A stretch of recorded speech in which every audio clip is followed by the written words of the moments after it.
Billiken fans, welcome back. It's Zach Miller and Peter Hale. This is the Midtown Madness Podcast. Before we get going, thank you so much for listening. And if you're watching on YouTube, don't forget to hit that like and subscribe button, that bell icon as well, so you get notified every time a new episode drops. It is season 4 of the Midtown Madness. I can't believe it. Seems like yesterday we linked up and got this podcast going. But for the second season in a row, we're brought to you by Two Men in a Garden. Pete, I've told you hundreds of times how much YouTube I watch. In fact, I just told you a new YouTube channel that I found today. And there's a lot. And while the new YouTube channel I've been watching has some good sponsors, most of them are absolute trash. I mean, it's a subscription service to groceries. They promise you're going to save money, but you're not. You're not. You're doing it because it's fun in the kitchen. That's why you do it.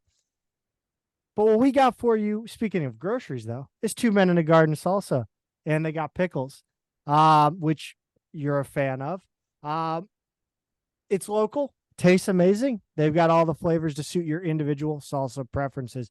You can pick up their many products at grocery stores here locally in St. Louis or online at twomeninagarden.com, which, if you're like me and Pete, and you're particular about your salsa taste, that's where you want to go. You want to catch them online. That's where you can be sure that you can order exactly what you're looking for. Follow them on social media, on Instagram and Twitter at Two Men Salsa. Pete, before we get going here, I just need to thank you, first of all, for allowing me to go scorched earth last week there and talk about something that I felt it's important to shed light on it. I don't think anybody would confuse me for like a neo-feminist, but I'm kind of a neo, just do the right thing. Like, don't insult your student athletes. Yeah. So those who are picking up at this episode for whatever reason, making this the first time you've ever listened, last week Zach went on quite a rant, I would say, about field hockey, having attended a field hockey game, and they just weren't prepared. Like, they didn't have the pronunciations for the players or their hometowns right, and it just kind of came off as a little weak, little downscale dog and pony show kind of thing. And so Zach ranted like, hey, if we're going to be putting a program out there, let's put our best foot forward. And it doesn't have to mean necessarily that we're going to have top of the line, state of the art facilities and everything. We understand the limitations, but at the same time, a little bit of attention to detail, a little bit of effort up front would have gone a long way. And so Zach definitely laid into those facts last week and pretty strongly too, Zach. And it seems like people reacted to that.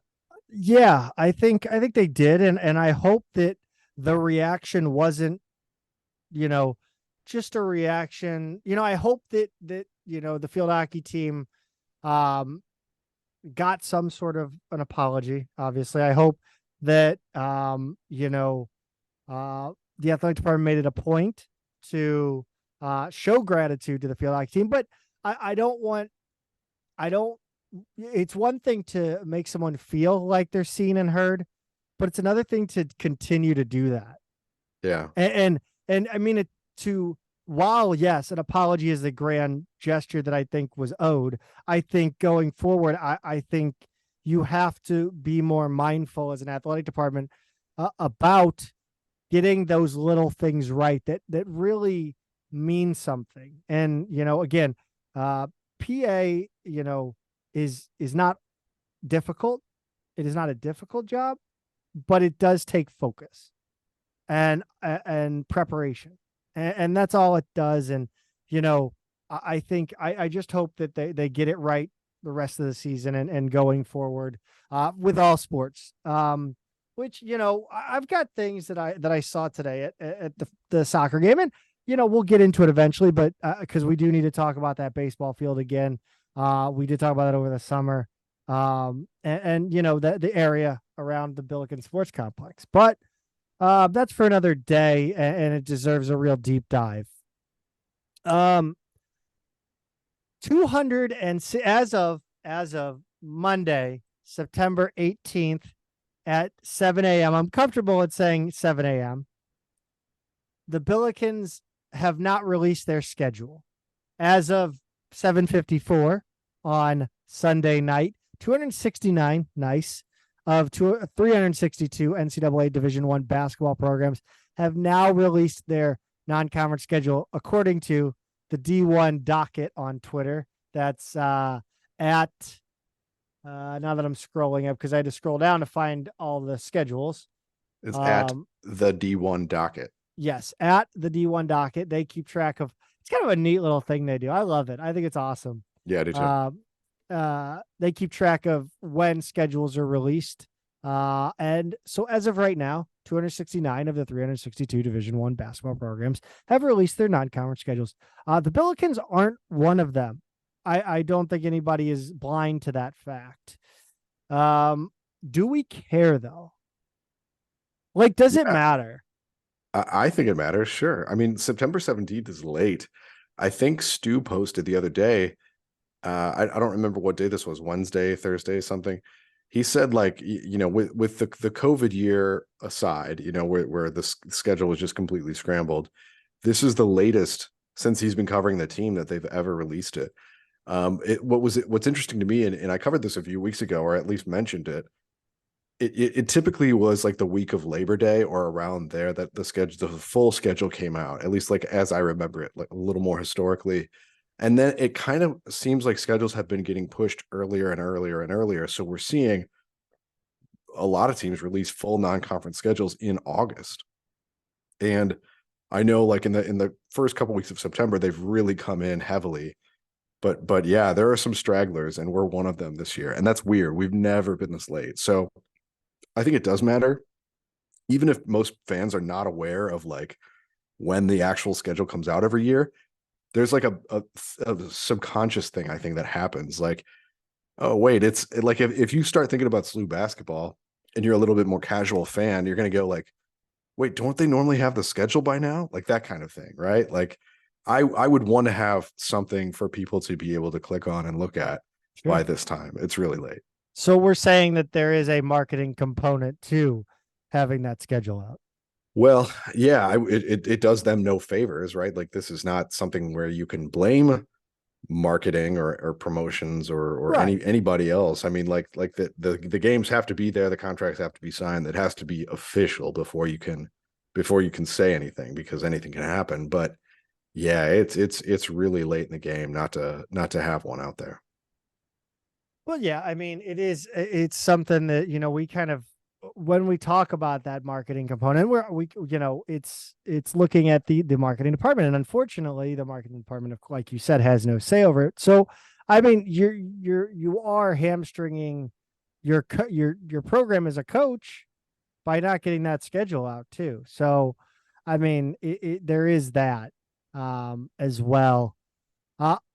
Another bit of drama within the Atlantic 10 is the Joe Bamisile situation, the waiver situation, Pete. Do you want to go ahead and read the statement, and then we can just kind of shoot the shit on it for 5-10 minutes? Sure. So first of all, are we getting the pronunciation right there? I have no idea. He's not on the Billikens. I always thought it was Bamisile. I don't know. I'm a simple. So that's what I'm going to go with. Bamisile, looking at his right, bios here, it I don't see a pronunciation guide anywhere, but yeah, they're not helping me out there. They just have Joseph and then Joe in quotation marks, and it's like, okay, well, that doesn't really help me. That doesn't do anything for me. But regardless, here's his statement. I'm very sad to announce that the NCAA denied my waiver to play basketball this year at VCU. From an outsider perspective, I'm another collegiate student athlete moving from school to school. In reality, I transferred home to VCU because my father had open heart surgery, and since then has survived 2 major life-threatening scares. This past year, the NCAA approved my waiver to participate at the University of Oklahoma because at my previous institution, George Washington University, I struggled with severe anxiety and self-isolation and needed a new environment to address my mental health challenges. So to give a little background here, he previously played at Oklahoma, George Washington, and Virginia Tech. He's not a grad transfer. He's played 3 different schools, but he has not graduated, which isn't surprising. I mean, that's kind of hard to do, to transfer that much and have all of your credits transfer. So Zach here, his waiver request was denied, and we're seeing that a lot by the NCAA now. Multi-time transfers are not getting those waivers like they thought they would. A lot of these guys, when they went in the portal back in March, April, thought they were going to get cleared just kind of based on history, even though I think in late March, the NCAA put a statement out saying that they were going to be a little bit stricter on things. But yeah, so here, when I think it was March 20 something. I didn't put the date in here. I just said late March. So a lot of them committed before the new guidelines were really communicated, and certainly well before we're seeing these individual decisions start being handed down this summer by the NCAA. So I would say this is bad news for SLU and Brad Ezewiro. But circling back to this case with VCU, how do we feel about this, Zach? I mean, like my thing is, I feel like there's a lot of disingenuous kind of around it. So I'm not saying that Bamisile is lying here. I fully understand what he's saying here. He had mental health crisis. He needed to switch where he was at. He did. He received a waiver. Great. That's a great thing. And now he wanted to come back to VCU to be close to his dad. I understand that. I appreciate that. I don't think he's lying. I think he's absolutely telling the truth. But what I don't understand what does the waiver matter? Like in his reasoning for coming to VCU, what does the waiver have to do with it?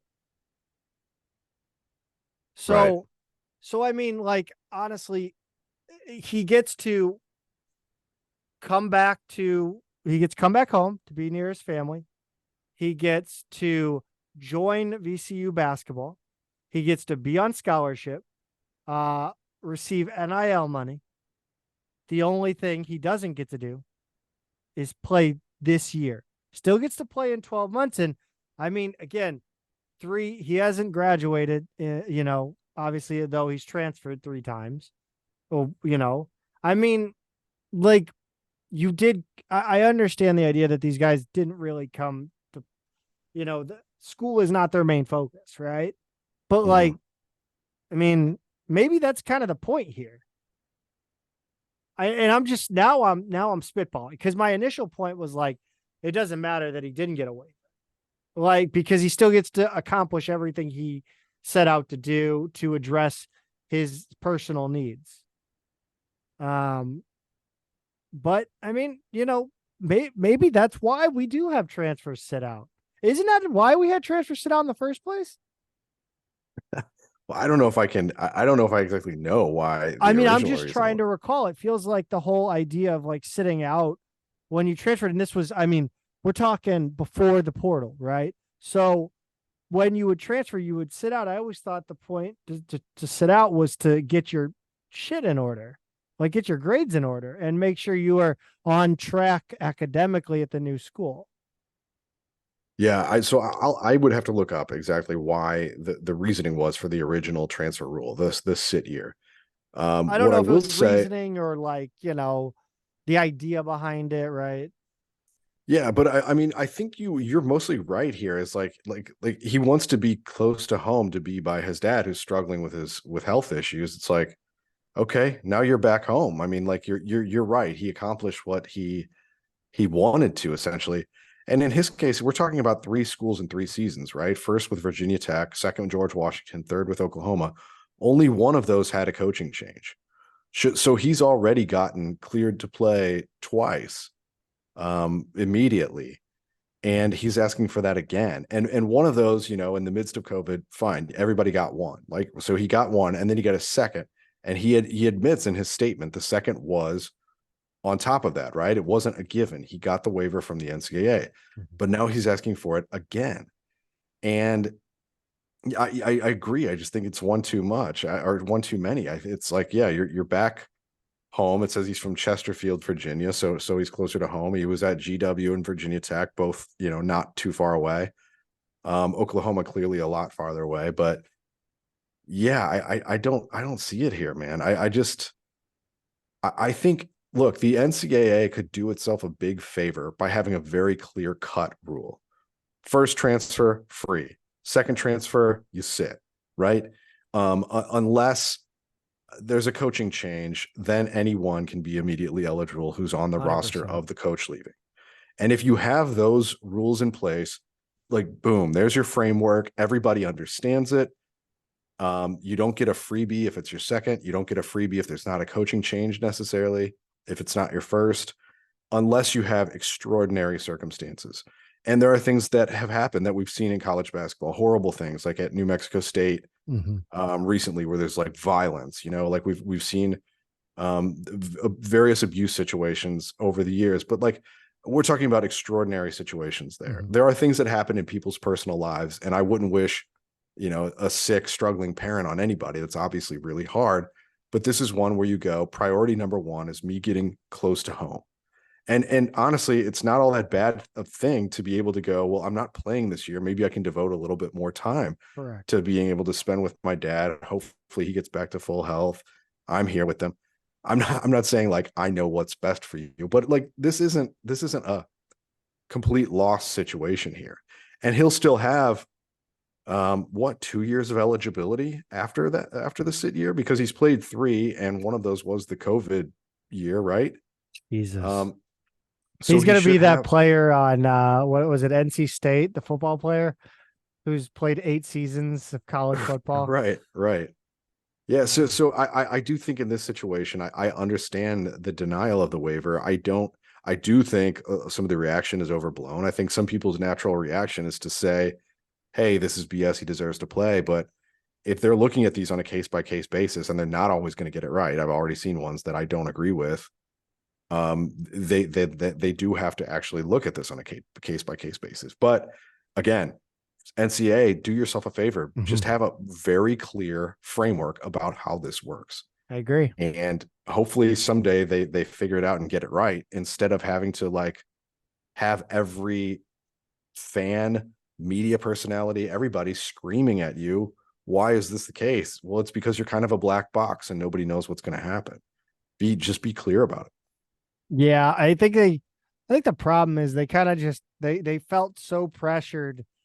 It's kind of like one of those, the fans almost like, and I don't take heat off the NCAA because they deserve heat when they earn it, but like by the fans demanding this change and people demanding the NCAA immediately, NIL transfers, all like this is what happens, man, when you ask for change immediately and in large quantities. Stuff like this becomes a problem. I mean, the unfortunately, you look at the COVID bonus year, and I mean, it's already it's rolling downhill. It was rolling downhill the second year after. But again, I think people are holding on to some, like, they're I don't know. I don't have much sympathy here.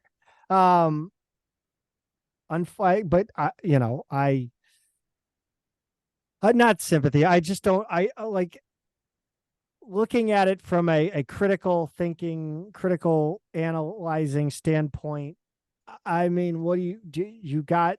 Like we've said, you got everything that you needed as your reasoning for coming back home. Like it's not like they said you can't transfer. Right. You can transfer all you want. You can go to whatever school you want. You can go, I don't know, you can go to BS High if you want. You can go to Bishop Sycamore, but you can't play this year. Look, and of course VCU is gonna, be the martyr that they love to be when things go wrong for them. Oh man, yeah. They're just insufferable. We're not going to hear the end of it on Twitter, that's for sure, No. or anywhere else where VCU fans crawl out of their holes. They are down to, I think, 10 or 11 scholarship players for this season, depending on how injuries shake out. And it seems like a lot of sources are picking them to win the conference again, despite having a new coach and an overhauled roster, which I think is maybe an indictment of where the A10's at right now. But that college top 144 that for whatever reason the Billikens.com crew is obsessed with, they just put Dayton at number 53, and there's one A10 team left to go, and it has to be VCU, which is really interesting to me. So look, he would have been a key contributor on this roster as well. When he was at GW, he scored 16 points a game, I think. Yeah. He didn't do much at Virginia Tech, didn't do much at Oklahoma, but he can clearly cook in the A10. Weird, isn't it? Yeah, pretty odd. But I think that's going to be a big blow to them if a lot of the prognosticators and predictors were thinking that he was going to be a starter and a double-digit scorer this year. That's a big loss. So I do wonder what that kind of does to the dynamic of the A10 as well. Some news on the home front. Well, it's not news yet, but we got a little sneak peek. Stu Durando tweeted out a picture. We're assuming that this will come down tomorrow along with the schedule. Because that's what happens whenever we release an episode. Of course. It looks like they've renamed the practice court in Chaffetz Pavilion Rick Majerus Court. This is a long time coming, Pete. It's a long time coming, but Zach, I want to get your reaction on this first. What do you, when you say it's a long time coming, is this something they should have done a while ago, and when would you have done it? I mean, I would have done it to distract us from the Cruisers. Like, I would have. I think having. So you're saying Jim Cruz, the immediate predecessor, his name goes on the floor, like while you're coaching the team, and they've your performance. I mean, even has like fallen off maybe. a cliff. I mean, yeah, I don't know. I don't know. I mean, maybe immediately. So I think after the top 10. The only way that they could have done it was to do it that, like, literally the year that he died, right? Like that season. That year we entered the top 10 after that season. So Majerus had one really great year here, and people forget that Cruz actually had two of those three really great years. So it's a little tricky there. I'm sorry, there was some feedback in the mic. I didn't hear what you said. Maybe in that interim season you could have gotten away with it, but it would have had to be that year, right? Like immediately after we lost him. Yeah. And if not, like, if you can't do it once you've now signed Jim Cruz to a longer term contract, because that's just kind of weird. Like, your immediate predecessor's name gets slapped on the floor and you just kind of feel like dead man walking. Would it have been different if it would have been the Rick Majerus Pavilion? You mean and the name isn't right there on the court? I don't know. I think that's more or less the same. In terms which of, I would have rather them do, and then put it on the floor of the Rick Majerus Pavilion, but to each their own. Yeah, either way, but then you've got Travis Ford coming in, and he's going to rejuvenate the program and everything, and it would have been weird early in his tenure to put it on the floor then. So I think the timing of this is, I'm actually fine with. If they didn't do it immediately after he died in late 2012, is that right? Yes. Then I think you got to wait a decade, and now we've had to coach tenure, like, not full, but we've had coaches here for years since then, and it's a little bit different feeling. And, I mean, it's been over a decade. I think if Travis Ford were truly like I'm sure he's cool with it, right? Like, it's not. A lot of guys are always going to get compared favorably or unfavorably to great coaches who were there before, and regardless, I mean, Travis Ford seems secure enough to have that happen while he's here. But yeah, so I actually have no issue with the timing whatsoever. I think it's a nice gesture, and I'm glad they did it. I do understand why they couldn't have done it sooner, though, for sure. Do you think it's curious that Chris Harriman is back the year that they did this? Wow, that's a good question. I actually did not think of that when I saw this, but This is why you and I work well, because I think about all the weird stuff. Either that or you're a little more conspiratorial Oh, I'm very in your conspiratorial. I like to what if it, you know? yeah, sure. No, I'm more of an Occam's razor guy, but I think The no, thought exercise, maybe yeah.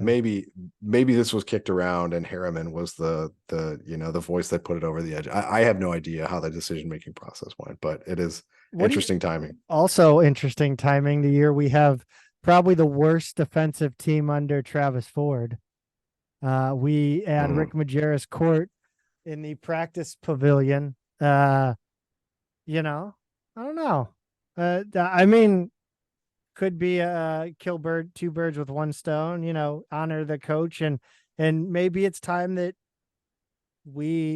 I mean, look, like defending rebound, like both Travis Ford and Rick Majerus preach it in their own way, right? Or have historically. Um, Sure. so I mean, I think it's a great idea to use it. I think Travis Ford should use it every damn day. 100%. Right. I think absolutely you take that name on that court and you drill it into their heads that like this is what we do here. We play tough Yeah, man-to-man defense, whatever you want to do, right? sure. That was a great quote, by the way, from Biancardi. Then when he tweeted it out, about what? About man to man versus zone. Yeah, who was he? Who was it? Him and Porter asking Yeah. about it, and Yeah, he goes, "Yeah, you can draw it up," and they never. Is yeah, screw it. right. Yeah. He's like, I've broken down a zone before, but I've never played one possession of it. My teams have never played one possession of zone, but I've beaten it many, many times. Love it. Um, Pete, we did we while we don't have the official schedule, we do have a game confirmed by the release of another team's schedule, which is kind of how we're learning everything. Yep. Drip by drip. We're piecing this thing together. And the latest date we've got is Louisiana Tech on December 16th. And I think, Zach, I think we also got Hofstra as well, if I'm not mistaken. I think Hofstra is going to be the week before that on the 9th, but I'm going to go ahead and confirm that. But Louisiana Tech on the 16th of December is definitely confirmed. Hofstra pulling up right now, and they have SLU on December 9th at SLU. So yeah, so there you go. There's two more dates, both Saturdays in December. I went into the schedule on the website and I almost had a heart attack Yeah, because because I they was do. they have the PDF Right. and I almost texted you, dude, I think they accidentally put up the new one, and then I realized that I'm an idiot and it's still the 2023. It's And 22-23. they did also put up the dates for the Oh Myrtle yeah, Beach no, I've seen Invitational. that. So that's been Yeah, up there yeah. for a while. And then they did put up the the A10 dates now that they have those. By the way, that Davidson logo is still terrible. It's jarring every time I see it. Are you? Do we get to see the new? We do get to see the new Hawk. Meaning Yeah, it's coming to SLU this year. yeah, on January 10th. Oh yeah, that's right. We play them home and home this season. So yeah, we're gonna see it both places. Um, SLU landed in the top 5, kind of out of nowhere, for the 2024 4-star recruit Jeremiah Johnson. Yeah, this is an interesting one. I knew we were showing interest in him somewhat recently. I had seen that we had coaches following him on Twitter, and it's been a while since I've done a refresh on like our interests. Offers I've kind of kept up with, but the guys on the interest list, when you have coaching changes, it's a little bit harder to kind of cobble that together. So I had kind of been holding off, but I knew we were at least recruiting him. He's a 4-star small forward. He's in Texas, and we're in his top 5 along with Oklahoma State, TCU, LSU, and SMU. We were actually, Zach, never reported to have offered him. I don't know if it was one of those, like, every once in a while guys get offers and it's just like they don't put it on their social media or it doesn't get picked up by whoever. this may be one of those cases. I mean, I'm sure if he wanted to commit, he would absolutely have an offer. He's a talented player. But I don't feel great about our chances here. I think when you're looking Oklahoma State, TCU, LSU, SMU now, those are all power conference teams as of very recently. And that's a tough top five. They're all closer to where he's from. I've heard rumors that there is a favorite out of these, and it's not SLU. And as far as I know, he's never visited, and I don't think he has one immediately scheduled either. So when he announces on the 23rd, don't get your hopes up that it's going to be for the Billikens. We talked about how kind of things there are some players that don't really announce their offers. They don't get into it. We've talked about how quiet Billiken basketball and things out of the program have been. And I wonder if, the last couple of years where they were really like hammering home, social media, putting stuff out constantly, all this stuff.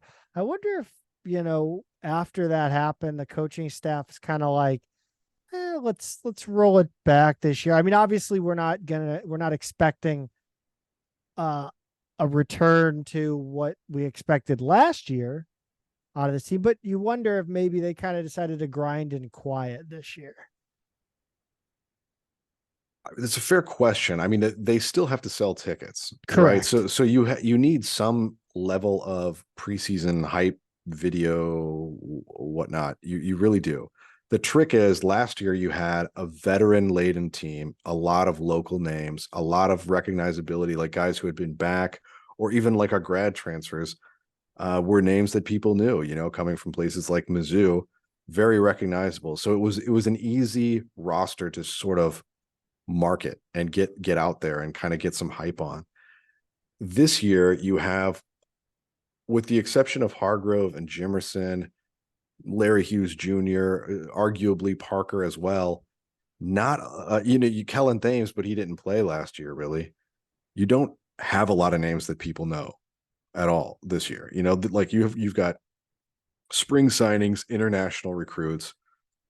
Unless you're really following recruiting on this team, most people just don't know who these guys are, and that's a little bit, it's tougher to sell that. But also, to your point, maybe they are afraid about like expectations and things like that. I mean, we definitely have seen already, some images, some video from preseason workouts, and that's great. And it's always good to get a glimpse of them and kind of see these guys we only know from grainy YouTube videos and whatever scouting reports we can cobble together online. So to actually see them in the gym working out with this team is cool. But yeah, that's a good point. I don't know what the strategy is.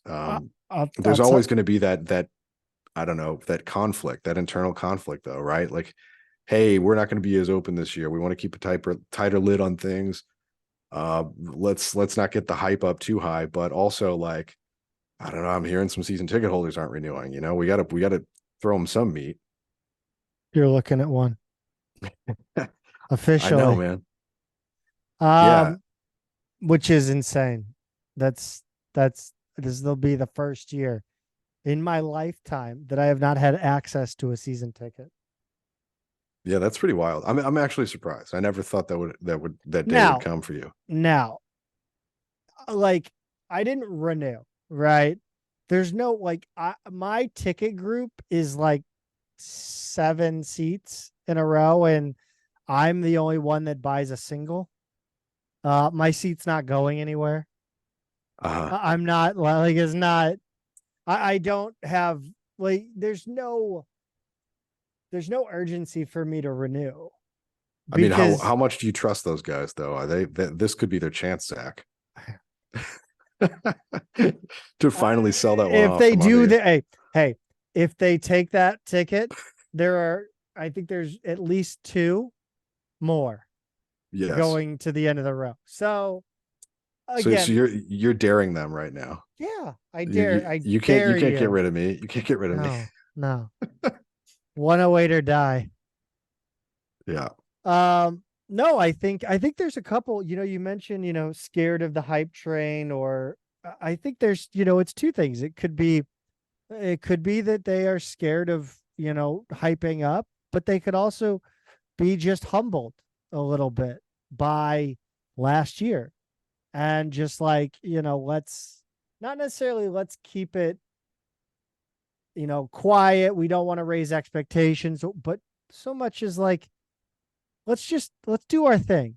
Like we'll put video, like my strategy would be if you really want to put stuff out, if you want to keep it out, like just put videos. Don't caption them. Captions are lame, man. Like I've never seen a caption on like a college athletics Twitter and been like, "Ah, that was a good one." No, they're lame as shit.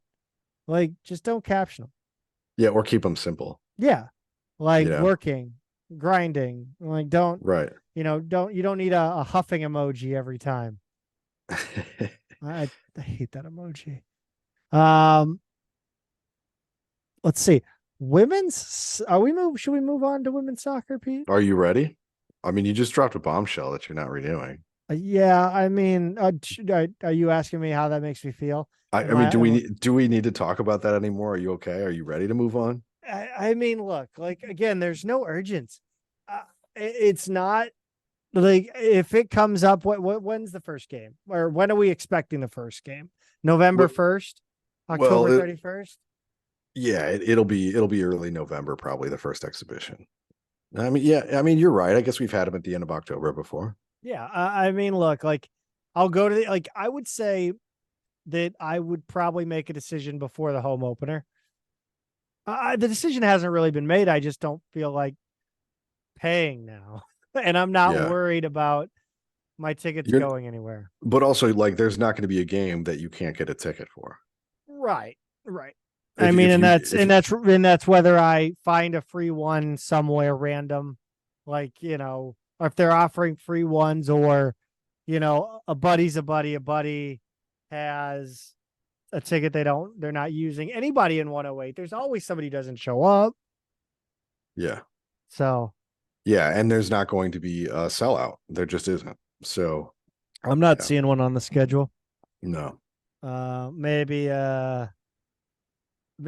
Dayton if things break decently. I mean, look, I joke about this, but like in my deep down in my Billiken heart, I want it to be true that this team's just going to be the one that just shocks everyone and wins the A10 championship.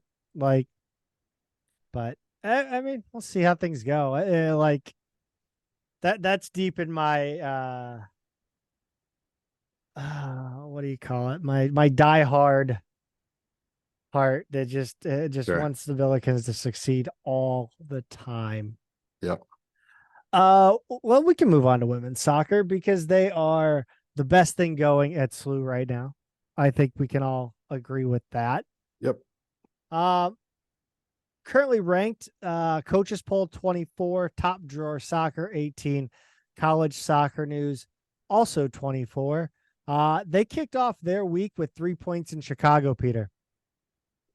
They did. They got the 1-0 win at Loyola on Thursday, the 14th. I got to say, watching that game, seeing that very locked in stadium surrounded by housing on every side, it made me miss Chicago. I love the density of it. I love that city, but they got this win, Zach, and it took a Lindsay Heckel header off a Hannah Larson corner in the 85th minute to win this game. And I got to say, look, before this game, Loyola 4-4 played a pretty good schedule, I think, pretty good team, but I would have liked a little bit more comfort in this win than this. I had in my mind, I was like, I think a 2-0 win on the road would be nice. And to get the 1-0 win, sure, fine, a win's a win.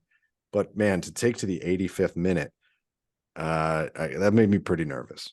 Yeah, you wonder sometimes when they do go into these fields with turf, if they're playing a little more conservative. Because, we talked about before. I mean, turf's interesting, right? Because it can be an equalizer in some ways, but it can also it's kind of like that fresh ice in hockey on the power play. Like, do you want it? Maybe, but are you gonna maybe the puck slides a little bit under your stick? Like, it's the ball moves faster. So yeah, it could be good for SLU, but also, I think the ball bounces a little higher. It's a little tougher to control. Mistakes happen, and you wonder if maybe a game on turf, the Billikens are, especially on the road, the Billikens in conference are playing a little more conservative. Yeah, that's a good point. Watching the games on the road on turf this season has made me wonder, is it like what style of play does the turf advantage? Right. Like is a faster team better off or not? Like, and I've gone back and forth on this point, but I think probably more than anything else, it's just the team that plays on turf more. Yeah. And I certainly SLU's don't a think grass the team. Route 1 is the best way to go on turf. I don't think No, throwing a ball over the top is the best way to go. no. Yeah, it just Which moves does way hurt too SLU, fast. which I Yeah, think that's hurts right. SLU. I agree with that. I agree with that. And we'll get into that. And you've said that lately. But this goal from Hackle was her second goal of the season. It was Larson's sixth assist. They did have another goal, Zach, though, that was called back for offsides. Did you see it? And was that the right call? I have no idea what the ref saw. I Yeah. have no idea. You almost wonder if like they realized that it wasn't actually a foul. And they had to find something because they blew the whistle. Mm. That made sense. And they just decided close enough. Because well, there was no way you could tell there was no foul. You had no idea if there was offsides. It was impossible to tell from the angle. Right. But dude, I really don't know. I was not happy that it was called back because We know that. I wanted to exhale. But yeah, I didn't see anything. I would have had no idea.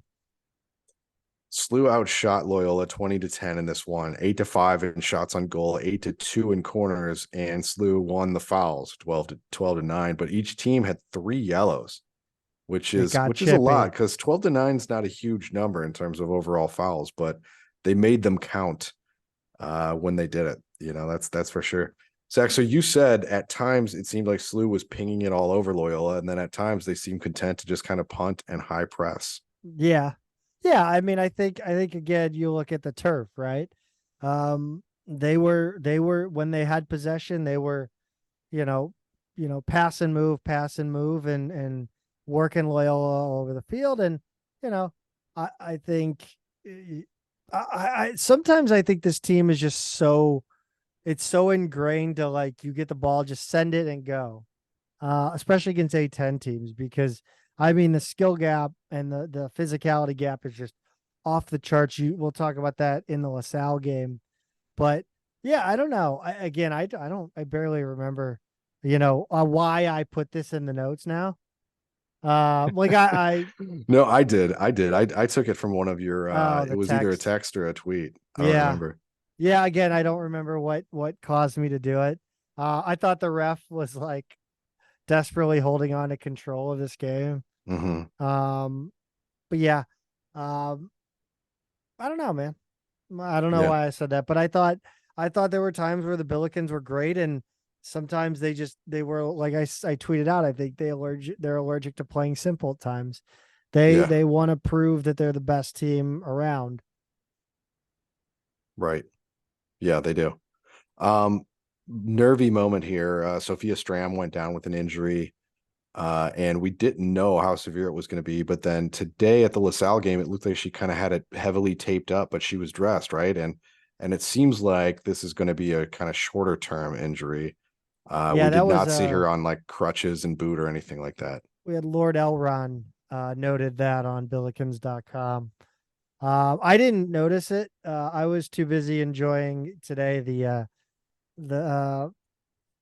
heckling by the baseball team. That was enjoyable, but yeah, I hopefully she'll be back. I didn't think it was a knee. I thought it really, I actually thought it was a shin on shin, and one of like just a bone bruise or something. But again, we're watching on, as nice as my TV is here. The broadcast doesn't do me any favors. Yeah, talk about this Loyola broadcast. It seemed like you were a little annoyed with it. I didn't even mean to do that transition, but no, I mean, like, this isn't the Super Bowl. It's not, you don't have 5 cameras. You don't have, super HD cameras. Like, just if you have a couple cameras, give me a wide shot. Just give me a wide shot on all cameras. You don't need to zoom in on Mhm. the action from the half field camera. You really don't. It's fine. And also I think with that field being soccer and baseball combined, or it's soccer and softball, maybe. I think it's one of those two. So I think there's like a structure off to the left that you actually can't see the field from Yeah. where the camera is. So they do have to have a second camera. And I don't know, it was very confusing at times. There was that time that was it uh I think Hannah Sawyer sent a Loyola player into the structure, the Mm. padding, Mhm. which was awesome.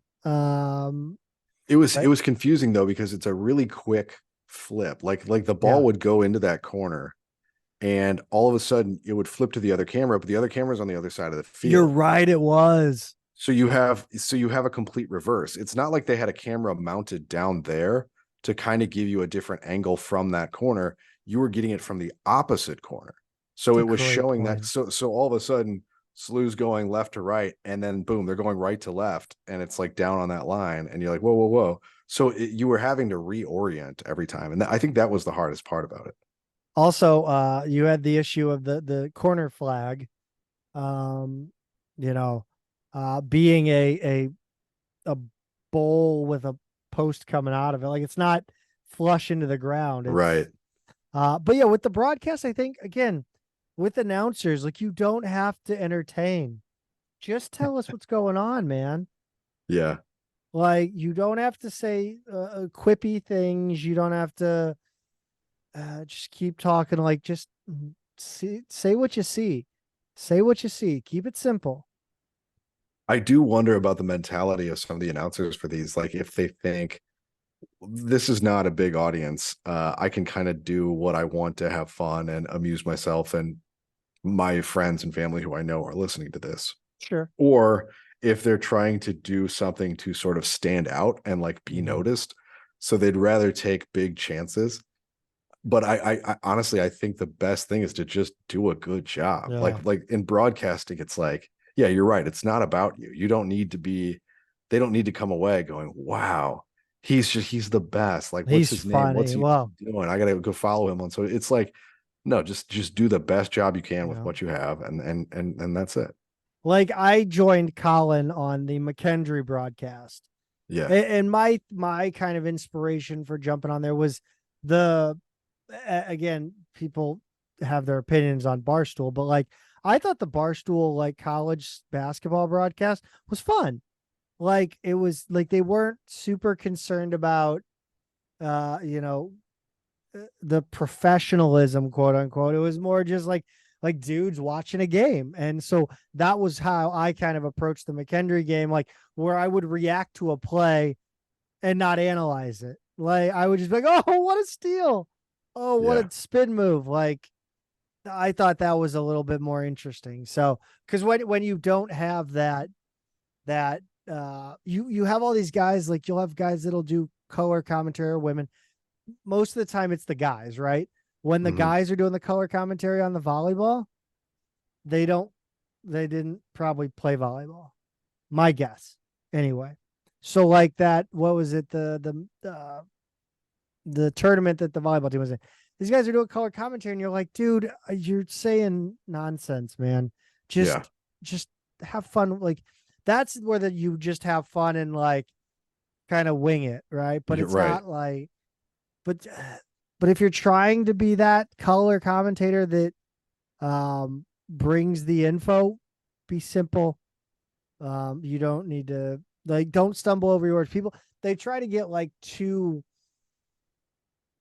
cute, and then they stumble over their words, and then they say something nonsensical because they Yeah. completely lost where they were going. Right. Um, Billiken women win 4-0 Sunday the 17th at or versus LaSalle. Pete, I thought I almost got this score prediction right. You did, you did, and it's so funny because by the time we had texted back and forth about this a little bit, Slew had missed a few chances early in the game, and you were like, "This is going to be one of those games where LaSalle scores in the first half, and then Slew scores 4 in the second half." But what wound up happening here, Zach, is we were scoreless at halftime, shouldn't have been, and then you were exactly right. Slew scored 4 in the second half. I'm impressed with the prediction. You had the vibes right, but luckily for us, LaSalle didn't need to score for that to happen. No. 49th minute, Lindsay Heckel got a PK. That really opened up the floodgates. She really just passed it right in the net. Goalie guessed the wrong way because the next 3 goals came within a 6-minute span. 69th minute, nice. Emily Gaby from Eva Schreiber, who put in a really nice ball from the left wing, making it an easy finish for Gaby, who had great position in front of the net after a long run. Betlak tweeted out that this started with a dead ball free kick on the other side. 7 passes, 12 touches later, it was a goal. Pete, I was sitting at the very end of the bleachers on this side of the field, and it was so cool. Like the angle I had, it was painfully easy to call goal on Gaby and Sawyer's goal, the 69th and 71st minute, because it was just clear as day that it was going in. Like, and this Hannah Sawyer goal was off the charts. I saw it as it's through the eye. I go, oh my God, that's going in. Yeah. It's like, what the hell? It was an absolute golazo. Maybe the goal of the season. Jordan Gary got the assist on this one.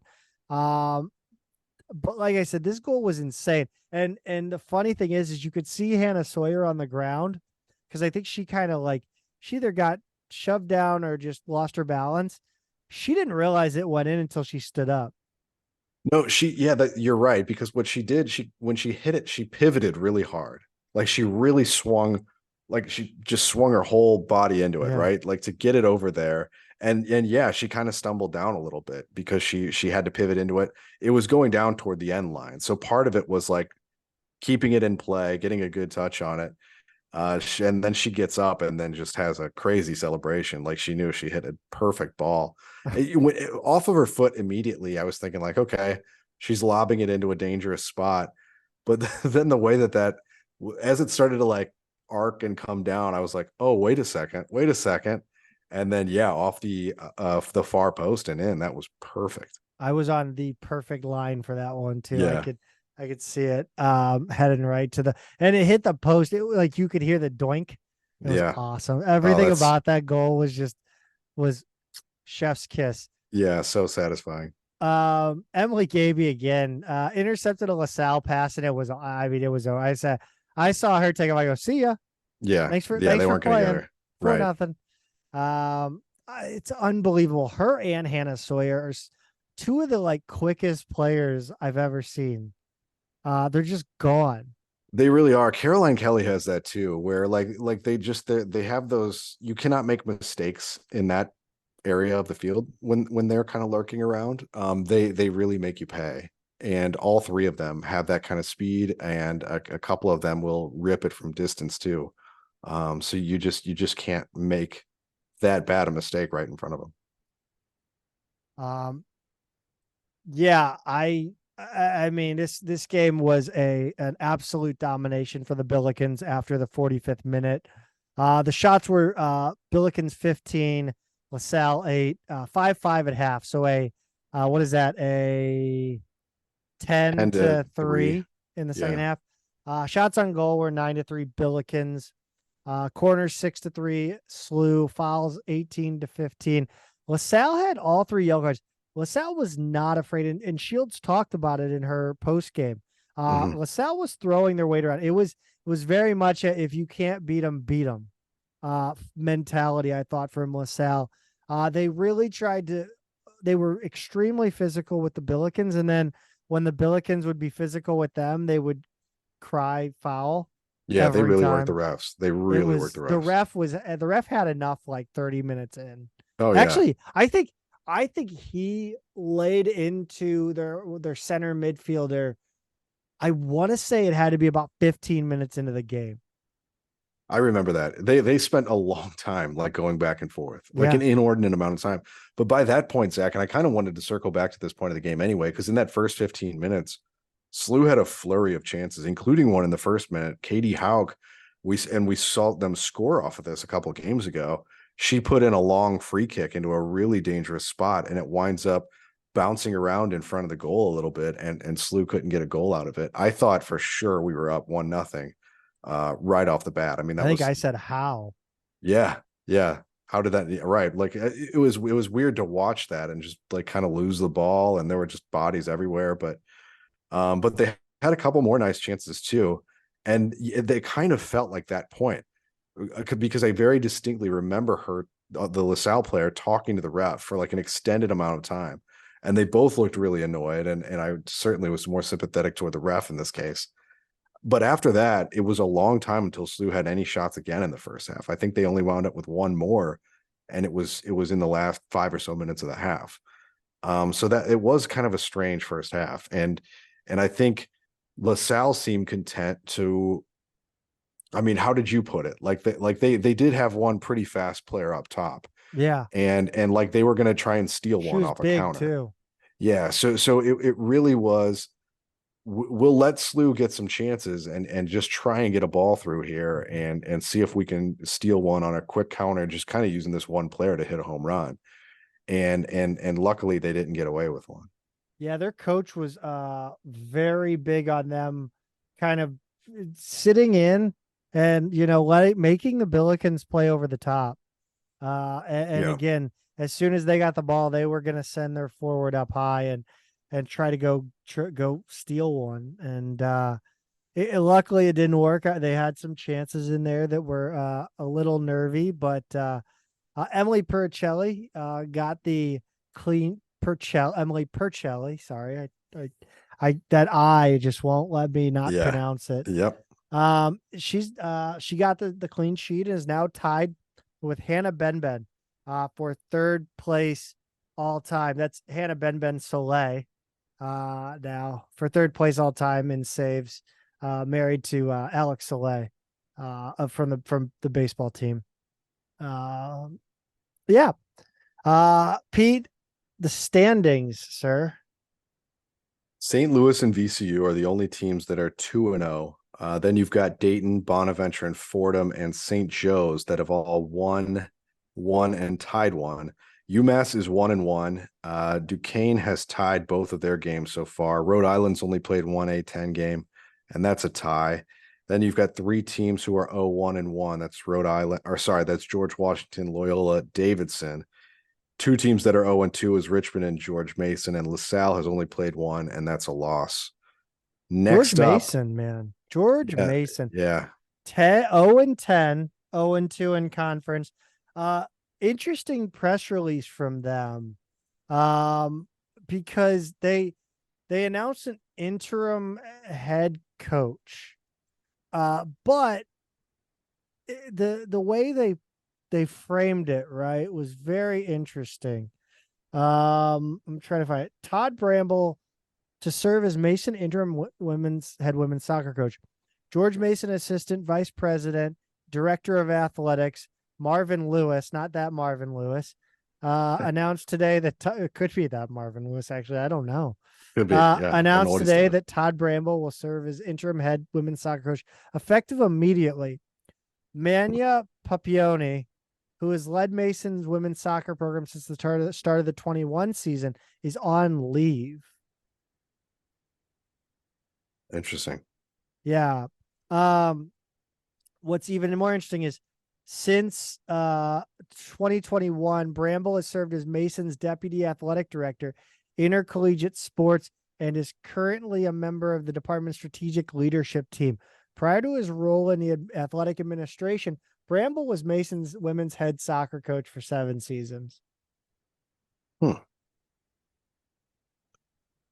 Yeah, I don't know what's going on there, but she's on leave. That's weird. Right. On leave is normally something you know, it's medical related, or it's maternity leave, or it's something that Right. maybe is, I don't know. But then you have like you had women's soccer. Like there was a women's soccer Twitter account, right? Um and I want to see if maybe a 10 women's soccer fan, whatever, tweeted it out because he like retweeted this tweet. I'm trying to find it. Um but it was basically I mean everything that I've seen on Twitter was like they had to make the coaching change, but like that's not exactly what it said. Right. So I don't really know what the hell is going on over there in Fairfax. Right. Um, but yeah, Billiken women's soccer back to dominating the A10, death, taxes, and women's soccer. Yep. And next Sunday, the 24th, they've got Dayton at home, and that's the homecoming game.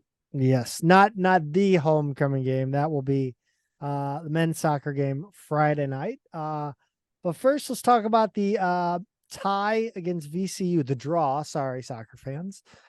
The draw against VCU Friday. Friday the 15th, it was at VCU. Yeah, scoreless draw.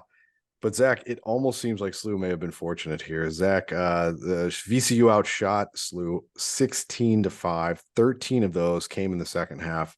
Shots on goal were 6-1. VCU had 13 corners, 10 in the second half. SLU only had 4 for the game. SLU did have 16 fouls to VCU's 8. They also had 3 yellow cards. First, Leatherman in the 32nd minute, and then Roble in the 78th and 83rd minutes, getting sent off for the red with the second one and leaving SLU a man down for the last 7 minutes of the game. Jeremy Abenel had 6 saves in the shutout, his first at SLU. Road games are tough, man, but VCU is winless. They're 0-3-3 after this game, and SLU is ranked coming into the season. What is going on here? Why was this like a lucky to escape with a draw kind of game? You know what was interesting? I thought that they mentioned that the Billikens, kind of the anticipated striker for this team, actually had a knee injury preseason, and I'm assuming that's Marcos Moore. Okay, because he's the the kid only from incoming Texas. Yeah, so it is interesting. I didn't realize that, but it appears to be why we're not scoring. But you But hate to think yeah, they yeah. had everything riding on one guy, right? Correct. Yeah. Well, nobody would ever do that, right? Men's basketball. That's SLU. I mean, you've got who else do you have up top? You've got Seth Anderson, you've got Mhm. Roble, and Sometimes it's just the way the ball Coppola. rolls downhill, though. You lose one guy, and then everybody has to step up, and maybe in positions they're not comfortable with. So Yeah, I mean, I mean, I'm looking through the roster now. I agree. We are a little thin in front.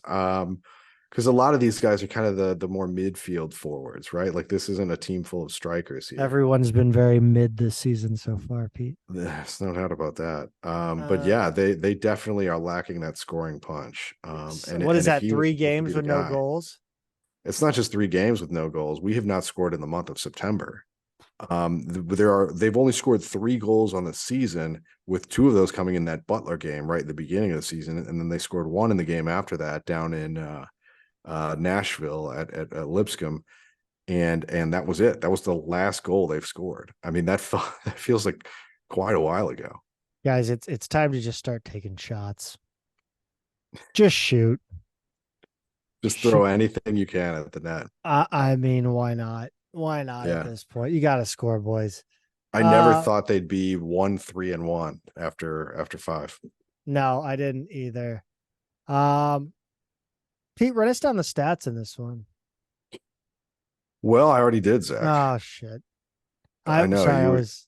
you were deep looking up something else. I But was. what I will run our listeners down now is the standings. We've got a 5-way tie in first, and a 4-way tie in second, or I guess that wouldn't be second, it'd be sixth. And then we've got 5 teams that are winless. So the 5 who have won so far are Davidson, Duquesne, Loyola, Fordham, Dayton. The middle teams, the ties are LaSalle, St. Joe's, and then SLU and VCU. And the teams that lost to those top five are UMass Rhode Island, George Washington, Bonaventure Mason. Very early in the season, nothing surprising so far. No. Tuesday the 19th, they will have a little non-conference action.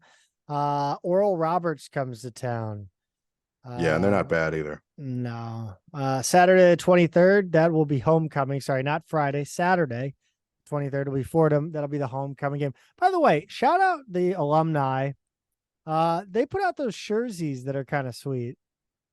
Did you see those with to register for homecoming? Yeah, those are pretty cool.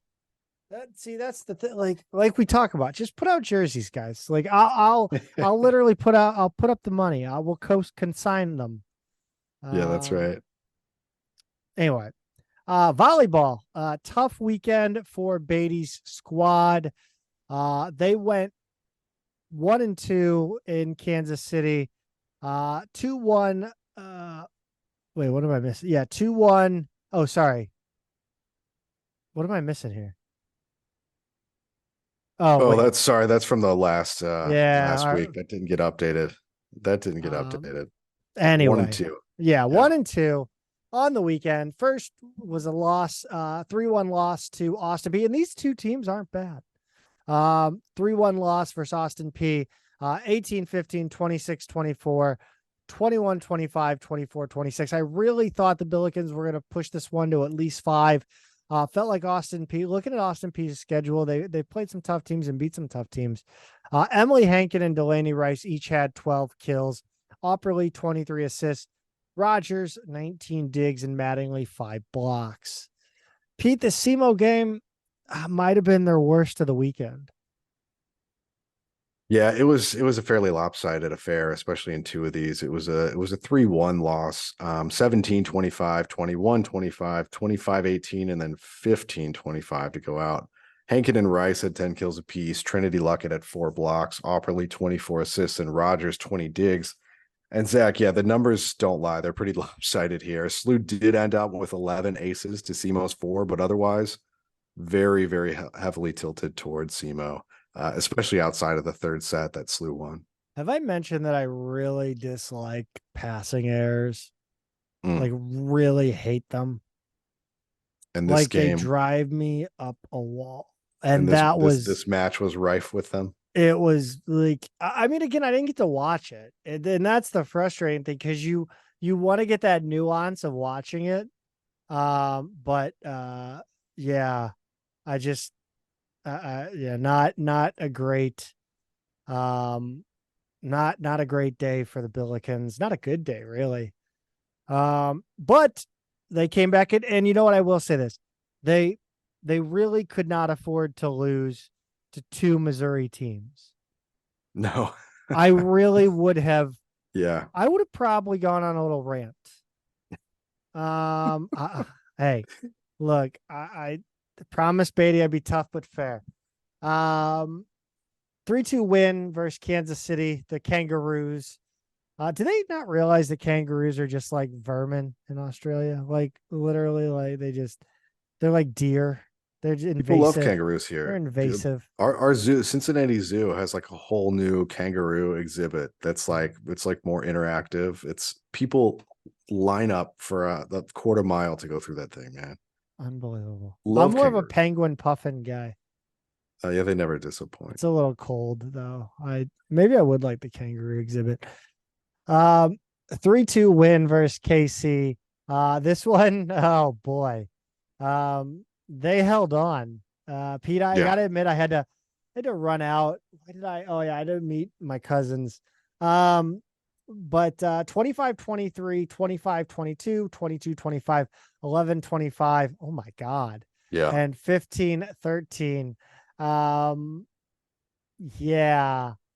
I left my place like fully expecting this to be a 4-set win. So I saw it kind of coming in the third set, but like, geez, and then I didn't check for a while and I saw a 5-set win. I go, what happened? So I want to go back and look at the stats eventually on that 11-25 set. Mattingly had 19 kills, Luckett 6 blocks, Opperly 26 assists, Rogers 24 digs. The Billikens open A10 play Friday and Saturday. Friday 6 p.m., Saturday's 2 p.m. Against VCU, and this will be the first home match of the year for SLU and the first home match for new head coach Andrew Beatty. I will be there. If you're listening to this, if you're still listening to this, I challenge you to be at this game on Friday night. I understand that Saturday, if you're going to homecoming, you're probably not going to make that 2 p.m. game too, as well. But Friday night, if you can, get down, buy a ticket, support when St. Louis University makes a change in coaching, for, when they realize that the program's not in a good direction and they make a change. So support the new coach and see where she can take this team. Pete, another weekend without a win on the wet turf of Sportport. Yeah, and the first one was a 3-1 loss for field hockey against number 18 UMass, which I got to say is a pretty respectable result, by the way. On Friday the 15th, UMass got one in the first quarter and then two more in the third before SLU got one back. Early in the fourth quarter, Josefina Perez got a goal off an Ava Blyer assist for her third goal of the season. That's also Blyer's first collegiate point. SLU did outshoot UMass 6-4 in the fourth quarter, but they were outshot 16-9 overall. Shots on goal were 9-3, and penalty corners were only 8-7 in UMass's favor, although 5 of SLU's came in the fourth quarter. So I wonder if UMass kind of played a little bit more of the second string there. Regardless, really respectable results against a conference opponent and a ranked opponent at that. And this team continues to play everyone really close. Yeah, it's just it's tough. Pete, I want to circle back to that article about Steven Zarzitsky. Well, wait, before we do that, we got one more field hockey result here. Sorry, field hockey. Yeah, no, I mean, they continue to play people close. 2-1 at Ball State Sunday the 17th. I'm not handing it off to Zach now. Ball State scored in the second quarter. SLU equalized in the fourth on a Brooke Mason goal, but then Ball State, less than 5 minutes later, took the lead, and that was it. SLU was outshot 10-8, 6-4 in shots on goal. Corners were 2-2. Zach, SLU is 1-6, and they've lost 4 games by 1 goal, and the other 2 by 2 goals. 2 of these games have gone into extra time, 1 in a shootout. They're right there, man. It's so heartbreaking. I'm gonna oversimplify things and just say, like, they are not very good at penalty corners. Like, they are slow at penalty corners. Interesting. I mean, so you have 7 penalty corners against UMass, 5 in the fourth quarter. Just get, you got to score one of those. Yeah. Give me 1 out of 5. Like Fulton Reed taking a slap shot, 1 out of 5. Sure. Saturday, but again, I'm oversimplifying. Saturday the 23rd, they are at Richmond. Pete, I think I'm going to challenge, as I challenged people to show up to that VCU game. I'm going to challenge. I know there's a game coming up, and I'll get to it closer to the actual game, but there's a home game on a Sunday for SLU women's field hockey, and it's against Maryville. And I think I'm going to challenge people to show up to that one. Yeah, for sure. Because it's free. I don't get to make the athletic department any money. And it'll be a good time. Maybe we can get a Billikens.com old boys Contingent group to show up. Yeah. Get real rowdy. Just make it just an apps. Just bring as much noisy stuff as possible. Just be super annoying. Much like the baseball team was today at the soccer game, but in a good way. Like, I love that they were there and they brought, like, they were asses, but they weren't like obscene. You know what I mean? Right. Like, you want to be a jerk to the other team? Great. Do it. I love it. That's what I'm saying. Like, you gotta, like, college dudes, like, come out to the game. Like, put your drink in a styrofoam cup and come out to the game. Not saying anybody did that. I'm just saying. Yeah, I do want to circle back to that STL Today article from Stu Durando on Steven Sarzitsky. It's an incredible story. I mean, the way he was talking about it was he was training, he was practicing with like the chemo bag on his back. Oh, wow. Yeah. Let me see if he actually says it. I don't know if he said it in here, but he would, yeah, here. He said the removal of his gallbladder and a PICC line in his arm through which a backpack loaded with drugs was pumped into his body. So there was a point while he was undergoing that treatment. He told me this is that he was practicing, like working out with his high school coach. Amazing. Why don't you give us more context? Who is he? Yeah. What's he doing? Why is why is Stu writing the article? Yeah, so Sarzitsky came over with Andrea Beatty. I believe he was at Syracuse with her. That's where he's kind of from. He's a big Syracuse fan. That was his dream school. But he was diagnosed with stage 3, early stage 4 Burkitt lymphoma, which even if you know nothing about cancer, that sounds terrible. When you hear stage 4, that's not good. Yeah, essentially he kind of assumed it was a death sentence, right? But yeah, so fought. One thing he says a lot is day by day. And it was funny because I texted Beatty, I think after they lost one game, as a day by day. And she was like, that's really funny because Steven says the same thing. I go, he probably said that to me, and I just subconsciously kept it. But yeah, again, he talks about the motivational quote from his mother, day by day. Yeah, it was back pain. I mean, that's the crazy thing. You're an athlete and you have back pain. You think, oh yeah, it's me jumping up and down all the time, right? Right. Nah, it's Burkitt lymphoma. So, yeah, he battled through it and he's doing great. And, yeah, so good for him. And I'm happy that he's here. Seems to really enjoy St. Louis. I think he's kind of, I do love when people come to St. Louis and they realize that it's a hidden gem. It's not, no. He's super nice. Sat there and talked. He didn't, anybody who can sit there for a half of soccer and listen to me talk, it's a good dude. That's a tough job. That might be a tougher job than assistant volleyball coach. I tell you what. That's great. Yeah, he's a fighter. But they've been wearing the team have been wearing green ribbons, lymphoma awareness. I guess September is lymphoma awareness month. So,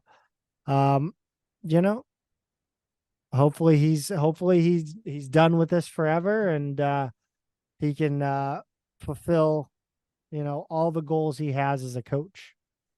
Yeah, for sure. Pete, a little cross country news before we get out of here. The Billiken Cross Country Invitational, Sunday the 16th at St. Vincent Park. The women SLU placed 3rd, placed 3 in the top 5, but barely lost to Missouri State.